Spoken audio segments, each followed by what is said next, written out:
Madinah Institute for Leadership and Entrepreneurship, MILE. Everyone who was attending, as Ali said, my name is Chris Coffey. I've been in the leadership development business for 30 plus years. I started with Paul Hersey and Ken Blanchard at the Center for Leadership Studies, and that's where I met my colleague Marshall Goldsmith, and we have been colleagues and partners for 30 years. The name of this is What Got You Here Won't Get You There. In fact, it looks like I've misspelled the title, and I apologize for that. That's actually the name of a book that Marshall wrote that hit #1 over here on the bestseller list, and it really struck a chord with individuals who either get plateaued or want to move forward. So the genesis of this particular coaching, it goes back to 1999 when Agilent Technologies was splitting off from Hewlett-Packard.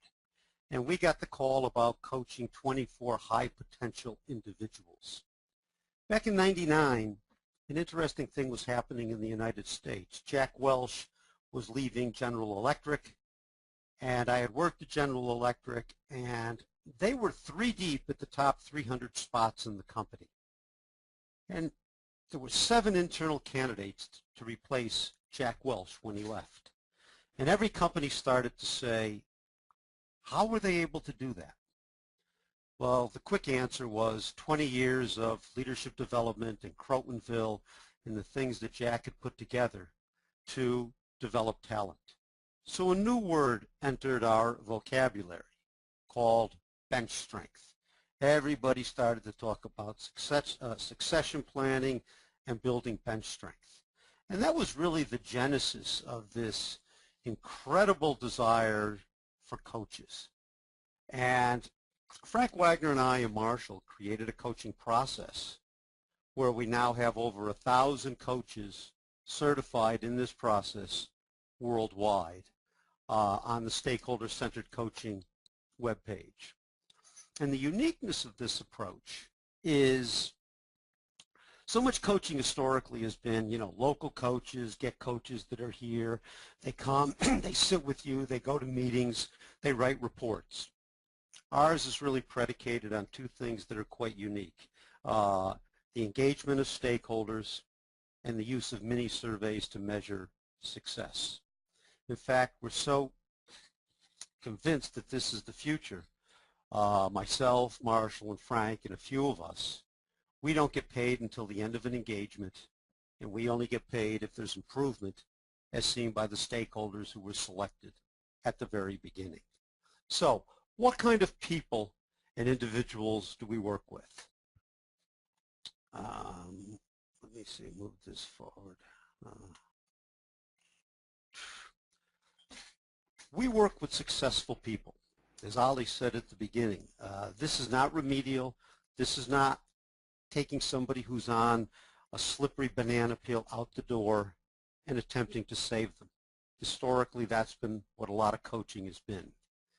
We work with successful people. When you think of successful people, what differentiates them from people who are not successful? Now, when I'm talking success here, I'm talking about success in the workplace. We're not talking about family life and getting out of life what you want. That's a whole different thing that is parallel to this. But to be perfectly clear, we work in the leadership world. Companies hire us to work with people and truly to shorten their learning curve. So when you think of successful people, their belief set is, I am successful. I've been successful in the past. I am successful now. I expect to fully be successful in the future. And the reason for that is I choose to succeed. Well, they're all nice platitudes. But what are some of the underlying things to that? When you think of successful people, I am successful. They have a strong need for self-determination. They do what they do primarily because of a strong personal commitment. And they possess a strong sense of ownership of what it is they say they're going to do. Now, in all of our coaching, to quote Peter Drucker, the great business philosopher, we often tell people what to do, and we don't tell them what not to do and what are some of the flaws in their beliefs. Some of the minuses of I am successful that successful people possess. They have a strong need often to resist change. Therefore, the title of Marshall's book, What Got You Here Won't Get You There. They believe what they've done up till now will get them to where they want to get to. And as a result of this, sometimes they can even be, to an extent, superstitious. You look at athletes that if they're winning, they won't change their socks or their shirt. If you ask them, does this have anything to do with it? Intellectually, they'll say no. Yet on the other hand, they may be very superstitious, and it's just one of the little things that get into people's personality. In their head, they feel that the real me can't or doesn't really even need to change. So these are some of the things on the negative side of I am successful. I will succeed. I will succeed. Some of the pluses for people there, they don't believe that external forces control their destiny. They don't see themselves as victims. They believe they control their own destiny. Things that are happening in the world are just constraints that they have to overcome. They have an unflappable sense of optimism. They're positive. They can be extremely persistent, even in the face of very difficult odds. Now, some of the negatives of I will succeed. Successful people have a strong propensity to overcommit, not just themselves, but everybody around them. They have a strong sense of winning at all cost. They have to win at everything. And they can have a hard time letting go if they do fail at something. And I've watched very successful people who aren't used to not being successful. When they do have a failure, it can impact them quite adversely. I choose to succeed. Again, the pluses, they have a high need for self-determination. They don't like to be told what to do. They do it because of, again, a strong personal commitment and that ownership. So these are some of the belief sets of successful people. So moving forward, what are the key principles in the process? What differentiates our unique coaching is the heavy involvement of stakeholders. So when I get engaged to work with somebody, first of all, I interview 8, 10, 12 individuals around the person. I ask them, what are this person's strengths? What are areas they could improve? What do you think the most important thing for this individual to improve? And what suggestions would you give them? That's a confidential interview. I take notes, I type it up, I take their name off it, compile a report, and sit down with the person that I'll be coaching, and we go through this. So people often ask, well, how do you determine stakeholders? 2 key criteria. You're interdependent, and you interact with them enough to know if you've improved. Too much coaching tends to be the coach, the person being coached, and maybe the person's manager. We open it up, and this is what takes courage. 3 of the characteristics I tell people to be successful in this process or to be a candidate for it. Do you have the courage, the discipline, and the humility to admit you're not perfect and you have some areas you can improve, and you ask people for help? The second key principle is emphasizing feed forward. For the 30 years I've been in the leadership business, we have focused on feedback, how to give good constructive feedback, focus on the deed, not on the doer. Well, when you think about feedback, what type of feedback do we all accept? The answer is we accept feedback that matches our own self-image, how we see ourselves. The ask, listen, thank, think, and that's fairly, so the key thing, we get down here to think. And one of the things to think about, we human beings only do 3 things. We think, we feel, and we behave. And the one thing that we, and in terms of thinking, there's a lot of ambient noise going on in our head. So the consciousness of being able to say, not getting into delusional thinking, always thinking we're right, the skill of being able to listen to somebody with an open mind before continuing. And then how do you respond to people? Thank you. The whole involve is involving the stakeholders in the piece. And then the key component is change. And the 4 questions I ask people are, what are you going to do more of, less of, start, and stop? And then the follow-up piece is that little monthly check-in with individuals. You know that I'm working at, fill in the blank, collaborating more effectively and listening to different points of view. In the last month or so, have you noticed a difference? So that really is the model. And the next page is the full model blown up. The belief sets of successful people, the ask, the listen, the thank, the think. The key principles: emphasize, feed, forward, change behavior and perception in parallel, focus on the stakeholders, and change behavior and perception. And then the skills a coach brings to the process, starting in the lower right, helping somebody set a good behavioral goal that fits their personal needs, connects to their wider world, help them behavioral rehearsal, thinking about a conversation somebody's going to have. How are you going to open it up? What's your desired result? What are some of the key questions you're going to ask? Building an action plan based on the suggestions of the stakeholders. Reinforce it, doing after-action assessments. What did you set out? 4 questions in an assessment. What did you set out to do? What actually happened and why? What insights have you gotten from this? What are you going to do moving forward to maximize this investment of time and money? And then modeling the 8-step process, which is the ask, listen, thank, think, respond, involve, change, and follow-up. And then the ability to be a good storyteller. The printing press has only been around for about 500 years. Up till then, we've told stories. So that's the model. That's the model. And I'm moving along quickly here because of the time we lost, because I want to make sure I get to your questions and answers. The next page here is right out of Marshall Goldsmith's book, What Got You Here Won't Get You There. And as I talked about the do's and the don'ts of successful people, this is articulating some of them. Being able to observe behavior both in ourselves and others, winning too much, watching people always have to get the last word in, adding too much value, always commenting on what somebody else says instead of just the ability to say, good job, thank you.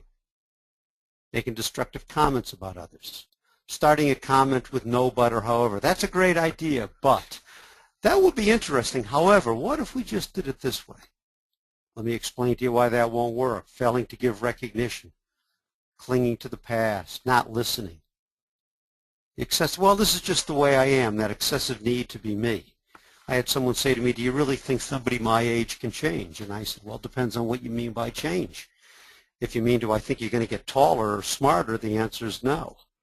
But if you're talking about behavior and communication, what else can we change? We've all been around people that continually make excuses, blame others. So these are some of the habits that we easily can fall into. And the skill of being able to pick these up and notice them is a strong component of being a good coach and a good leader. And this is a representative list. As Ali said at the beginning, I've worked with over 100 individuals on that year-long engagement, get paid at the end, only get paid if they improve. This is quite a representative list of the type of things that I've worked with individuals on, all the way from treat people with respect, listen to different points of view, delegate, stand up to individuals who undermine teamwork, deal with performance problems, improve decisiveness, address conflict constructively, collaborate, stand up for what I believe in, hold others accountable. Present yourself with confidence. Focus on the critical few. Prioritize. Be more assertive. Take appropriate risks. So just for a moment, I'd like you to think about that list. If there's, just think about if there were two things that you could improve that would make you more effective as a leader, take a look at that list. What are two things, if you could wave a magic wand, you would like to be more effective at? And that's one of the key ways I start working on an engagement with someone. So,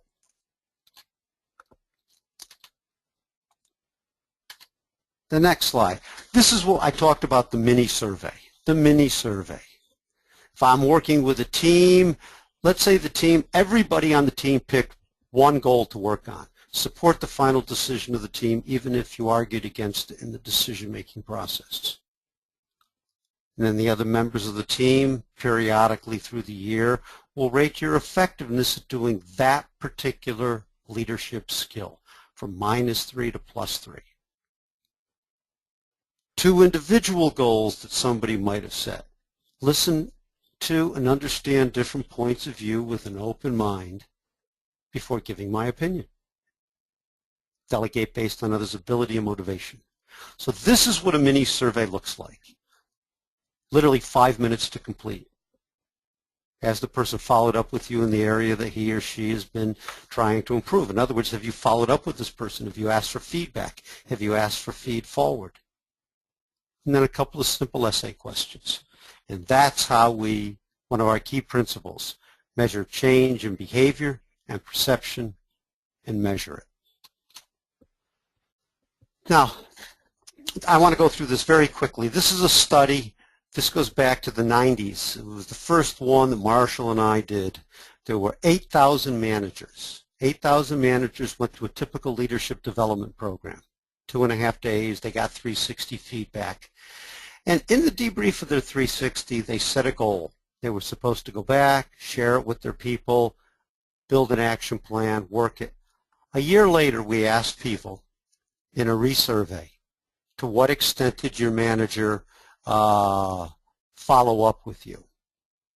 And one of the questions, now again, there were 8,000 respondents, 1,000 managers and 8,000 respondents.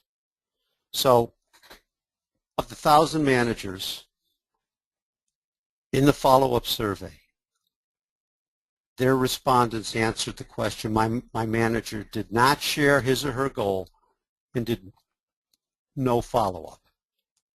And so roughly 190 people answered that way. Out of the 1,000, out of 19 managers got that response. And you'll see there's 19%, roughly 190 managers. And you see 19% said their manager actually got worse. 34% said no change. And then you got the rest saying a little bit. So the next category people could pick, my manager shared his or her goal, but they didn't follow up. They came back from the training. They said, I'm going to get better. Here's what I'm going to work on.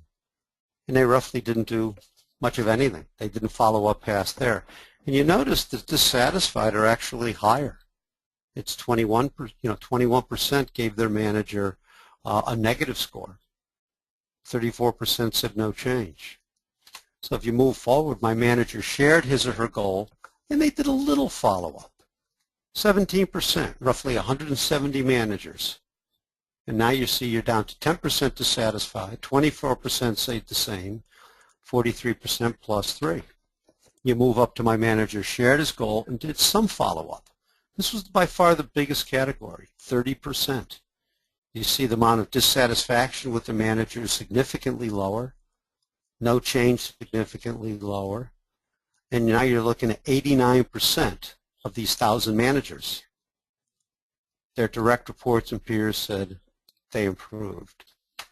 The next one, my manager did frequent follow-up. Frequent follow-up.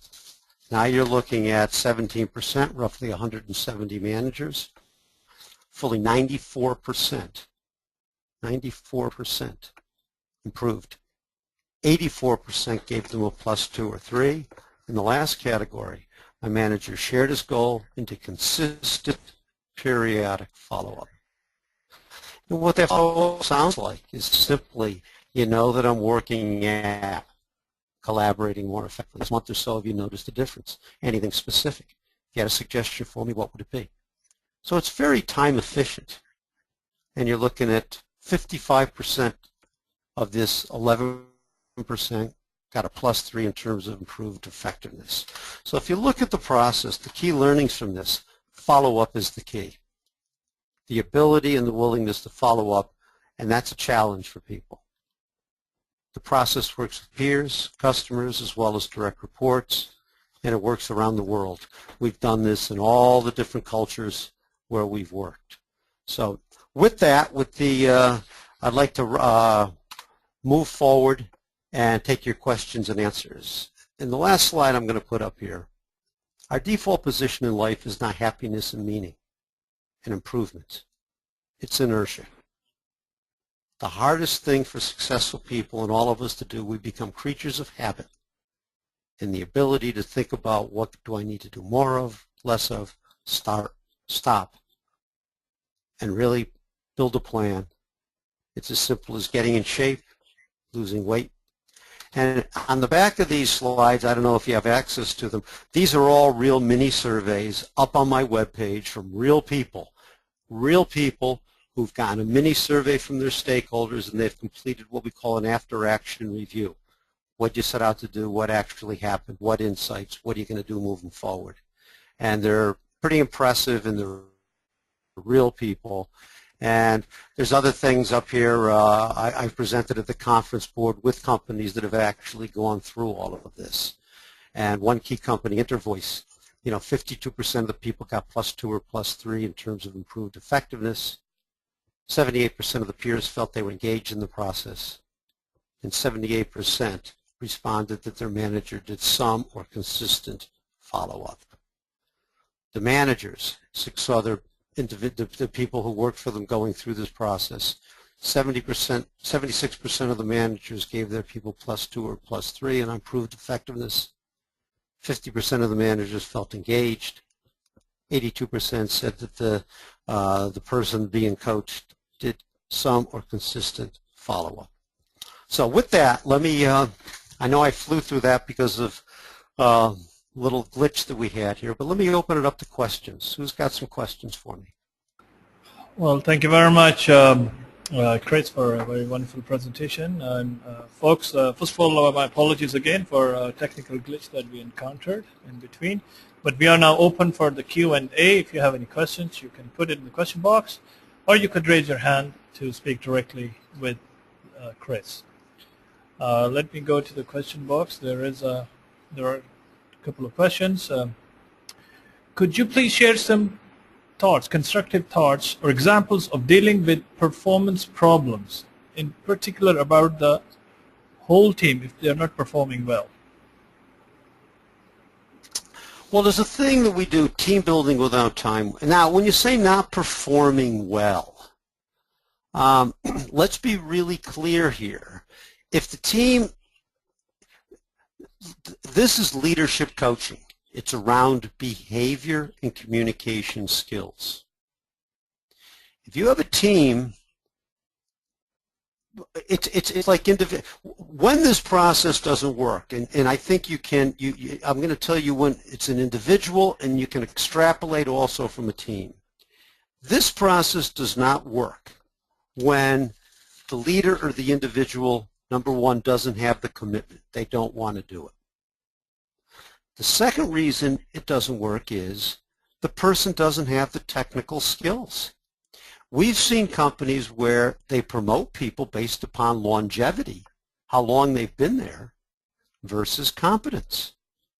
So, and the other one is if the person's going in the wrong direction. If it's a performance issue because the strategy is bad, leadership coaching isn't going to help.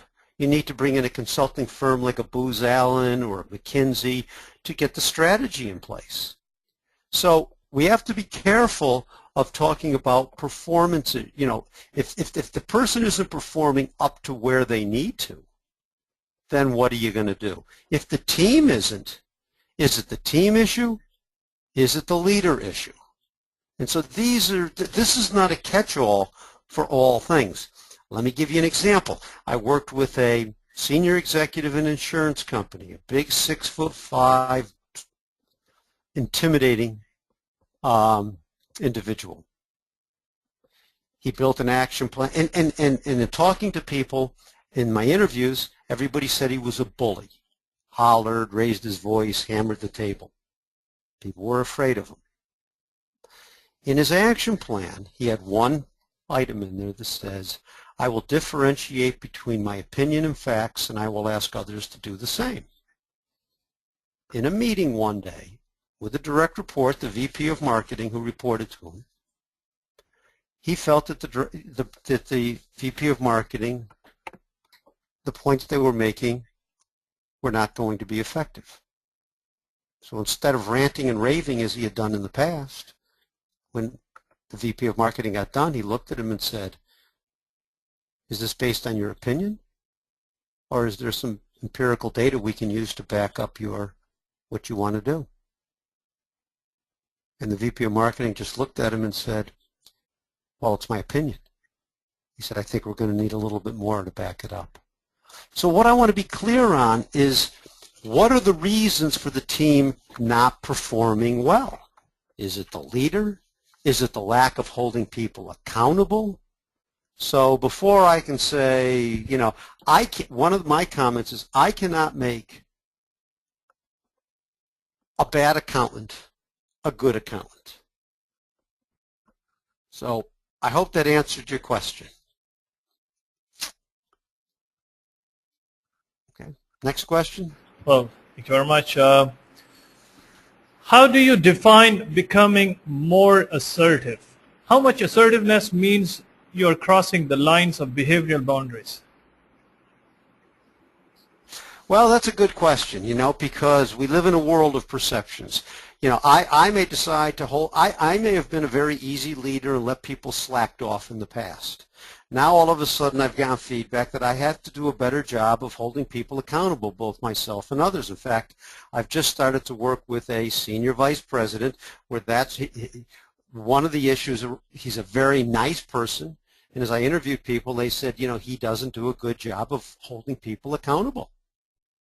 And that's exactly what he picked moving forward. Now, what I will say is, if you haven't held somebody accountable up till now, and you start to do it, one of the keys, how do you go about that? Let's make sure you have absolute clarity at the beginning on what's the desired result, what's the time frame, what are the measurements, how are you going to define success, what are the upsides of success, what are the consequences of failure. These are all things that need to be clear at the beginning.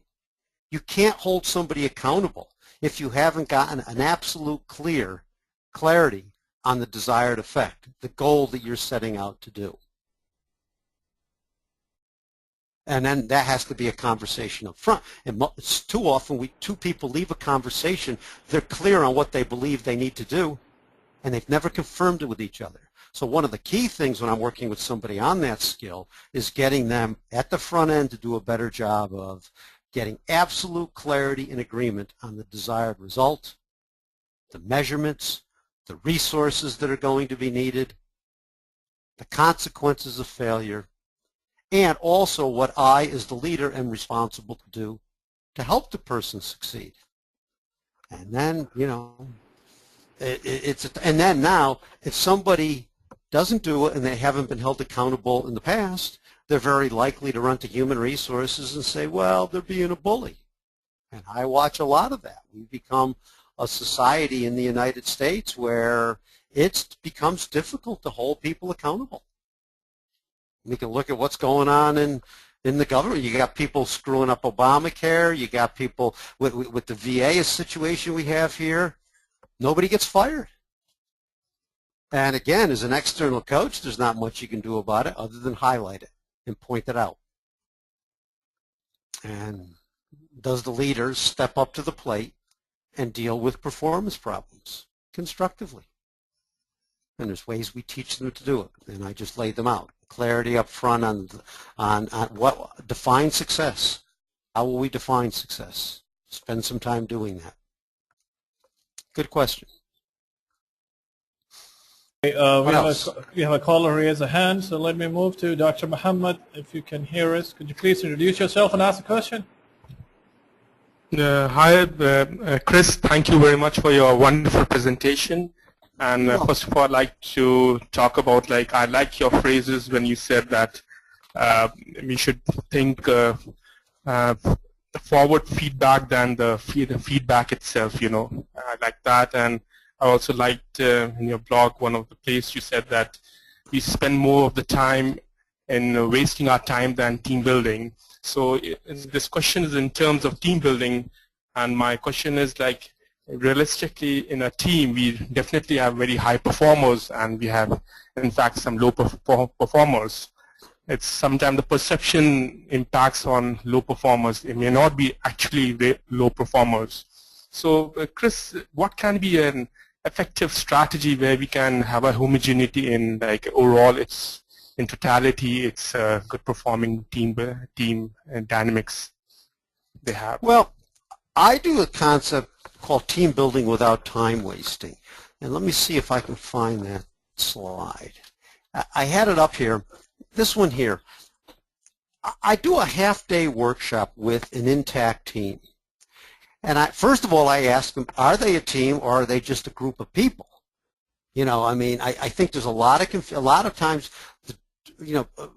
people report into a leader, but they're not really a team. So you got to get clarity on, are they a team? I'm working with a CFO and his team. When we started this exercise, there were 2 people out of the 7 who said, we're not really a team. And one individual I remember ran the facilities. He just happened to report to the CFO. He said, I don't interact with these people very much. I really don't. Now, on a little further investigation, he said, then I asked the question, well, should you be? And I don't know the answer to that question. As an external consultant, all I can do is ask the questions. And after about 5 or 10 minutes, he said, I probably should be interacting more on facilities and offices. I tend to not do it. And then when I get the person in the office, then they have their complaints. So I probably should, on the front end, do a better job of this. So anyway, one of the things, yes, if we are a team, I go through a bit of an iterative process. And I show that list of most worked on leadership skills that I had up here before. For instance, let me go. This one here, and I have probably a group of about 25 of them. With the team, I will say to them, I want you to get down this list and pick 5 things that if everyone in this room, all 8 of you on this team, committed to improve, would significantly improve how the team works together. And I do it on little Post-it so we don't get groupthink and everybody raising their hands. They just, and I have these numbered, and they'll just send in 5 numbers, number 2, 5, 8, and 12. And I go through a bit of an iterative process, and I come up with the 5 that were most, got the biggest score. Then I narrow it down to 2. Pick 2 of these 5, and then I narrow it down to 1. And so they'll come up with themselves,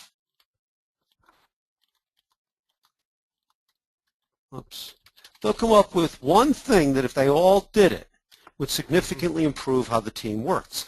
So on this slide, they came up with, if we all supported the final decision of the team, even if we argued against it in the decision-making process, we have to walk out of this room and be united even if we argued against it. So you have to make sure people on the team understand how the decision was made and why it was made. That doesn't mean everybody's going to agree. But you can't go back out to your teams and say, well, it wasn't my idea, I think it's stupid, because then you don't get commitment. And my response is, well, what if you just still don't agree?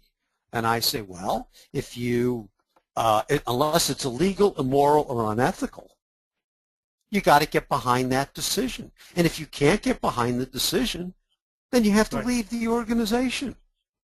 So now, you can't have people undermining a decision and not getting their team pulling toward it. So now they have one, let's say there's 8 people on this team.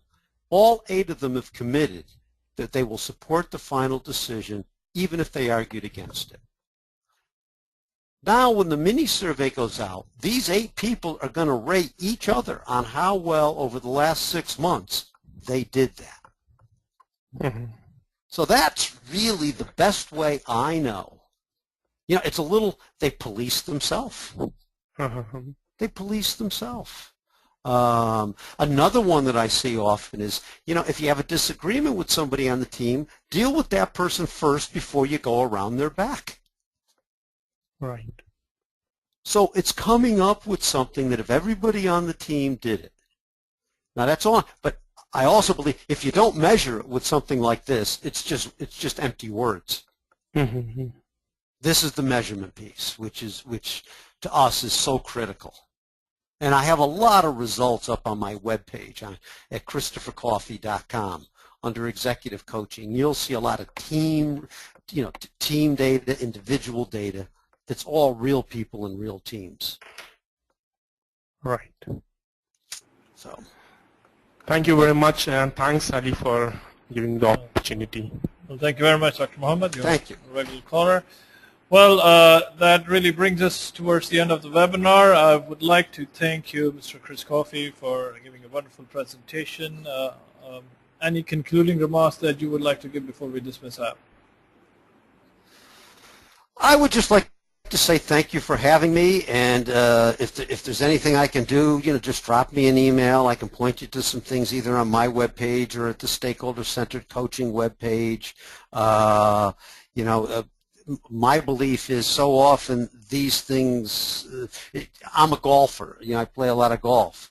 What we're doing here in an hour is like watching a good instructor explain something on a tape. The key is, how do we go out and actually utilize what we know? There's a big difference between understanding and the ability to be able to do, and that takes practice, repeated, purposeful, focused attention. So I challenge you all to take 1 or 2 things out of the concepts that I presented and give them a try. So thank you very much for having me, and if there's anything I can do in the future, don't hesitate to contact me. Well, thank you very much once again, Mr. Coffey, for an excellent presentation, and thank you all of those who participated in this webinar. Yes, we are recording this, and we will be uploading it on Mile Community, so please stay tuned to community.mile.org. Madinah Institute for Leadership and Entrepreneurship, MILE.